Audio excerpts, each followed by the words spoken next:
White Fang. Chapter 8. The Law of Meat. The cub's development was rapid. He rested for 2 days, and then ventured forth from the cave again. It was on this adventure that he found the young weasel whose mother he had helped eat, and he saw to it that the young weasel went the way of its mother. But on this trip he did not get lost. When he grew tired, he found his way back to the cave and slept. And every day thereafter found him out and ranging a wider area. He began to get accurate measurement of his strength and his weakness, and to know when to be bold and when to be cautious. He found it expedient to be cautious all the time, except for the rare moments, when, assured of his own intrepidity, he abandoned himself to petty rages and lusts. He was always a little demon of fury when he chanced upon a stray ptarmigan. Never did he fail to respond savagely to the chatter of the squirrel he had first met on the blasted pine, while the sight of a moose bird almost invariably put him into the wildest of rages. For he never forgot the peck on the nose he had received from the first of that ilk he encountered. But there were times when even a moose bird failed to affect him, and those were times when he felt himself to be in danger from some other prowling meat hunter. He never forgot the hawk, and its moving shadow always sent him crouching into the nearest thicket. He no longer sprawled and straddled, and already he was developing the gait of his mother, slinking and furtive, apparently without exertion, yet sliding along with a swiftness that was as deceptive as it was imperceptible. In the matter of meat, his luck had been all in the beginning. The 7 ptarmigan chicks and the baby weasel represented the sum of his killings. His desire to kill strengthened with the days, and he cherished hungry ambitions for the squirrel that chattered so volubly and always informed all wild creatures that the wolf cub was approaching. But as birds flew in the air, squirrels could climb trees, and the cub could only try to crawl unobserved upon the squirrel when it was on the ground. The cub entertained a great respect for his mother. She could get meat, and she never failed to bring him his share. Further, she was unafraid of things. It did not occur to him that this fearlessness was founded upon experience and knowledge. Its effect on him was that of an impression of power. His mother represented power, and as he grew older he felt this power in the sharper admonishment of her paw, while the reproving nudge of her nose gave place to the slash of her fangs. For this, likewise, he respected his mother. She compelled obedience from him, and the older he grew the shorter grew her temper.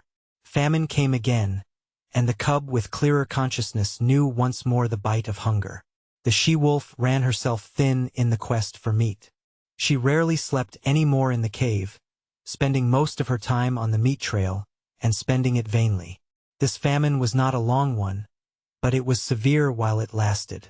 The cub found no more milk in his mother's breast, nor did he get one mouthful of meat for himself. Before, he had hunted in play, for the sheer joyousness of it. Now he hunted in deadly earnestness, and found nothing. Yet the failure of it accelerated his development. He studied the habits of the squirrel with greater carefulness, and strove with greater craft to steal upon it and surprise it. He studied the woodmice and tried to dig them out of their burrows, and he learned much about the ways of moose birds and woodpeckers. And there came a day when the hawk's shadow did not drive him crouching into the bushes. He had grown stronger and wiser and more confident. Also, he was desperate, so he sat on his haunches, conspicuously in an open space, and challenged the hawk down out of the sky. For he knew that there, floating in the blue above him, was meat, the meat his stomach yearned after so insistently. But the hawk refused to come down and give battle, and the cub crawled away into a thicket and whimpered his disappointment and hunger. The famine broke. The she-wolf brought home meat. It was strange meat, different from any she had ever brought before. It was a lynx kitten partly grown like the cub but not so large, and it was all for him. His mother had satisfied her hunger elsewhere, though he did not know that it was the rest of the lynx litter that had gone to satisfy her. Nor did he know the desperateness of her deed. He knew only that the velvet-furred kitten was meat, and he ate and waxed happier with every mouthful. A full stomach conduces to inaction, and the cub lay in the cave, sleeping against his mother's side. He was aroused by her snarling. Never had he heard her snarl so terribly.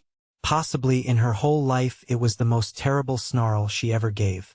There was reason for it, and none knew it better than she. A lynx's lair is not despoiled with impunity. In the full glare of the afternoon light, crouching in the entrance of the cave, the cub saw the lynx mother. The hair rippled up along his back at the sight. Here was fear, and it did not require his instinct to tell him of it. And if sight alone were not sufficient, the cry of rage the intruder gave, beginning with a snarl and rushing abruptly upward into a hoarse screech, was convincing enough in itself. The cub felt the prod of the life that was in him, and stood up and snarled valiantly by his mother's side. But she thrust him ignominiously away and behind her. Because of the low-roofed entrance the lynx could not leap in, and when she made a crawling rush of it the she-wolf sprang upon her and pinned her down. The cub saw little of the battle. There was a tremendous snarling and spitting and screeching. The two animals threshed about, the lynx ripping and tearing with her claws and using her teeth as well, while the she-wolf used her teeth alone. Once, the cub sprang in and sank his teeth into the hind leg of the lynx. He clung on, growling savagely. Though he did not know it, by the weight of his body he clogged the action of the leg and thereby saved his mother much damage. A change in the battle crushed him under both their bodies and wrenched loose his hold. The next moment the two mothers separated, and, before they rushed together again, the lynx lashed out at the cub with a huge forepaw that ripped his shoulder open to the bone and sent him hurtling sidewise against the wall. Then was added to the uproar the cub's shrill yelp of pain and fright. But the fight lasted so long that he had time to cry himself out and to experience a second burst of courage. And the end of the battle found him again clinging to a hind leg and furiously growling between his teeth. The lynx was dead, but the she-wolf was very weak and sick. At first she caressed the cub and licked his wounded shoulder, but the blood she had lost had taken with it her strength, and for all of a day and a night she lay by her dead foe's side, without movement, scarcely breathing. For a week she never left the cave, except for water, and then her movements were slow and painful. At the end of that time the lynx was devoured, while the she-wolf's wounds had healed sufficiently to permit her to take the meat trail again. The cub's shoulder was stiff and sore, and for some time he limped from the terrible slash he had received. But the world now seemed changed. He went about in it with greater confidence, with a feeling of prowess that had not been his in the days before the battle with the lynx. He had looked upon life in a more ferocious aspect. He had fought. He had buried his teeth in the flesh of a foe, and he had survived. And because of all this, he carried himself more boldly, with a touch of defiance that was new in him.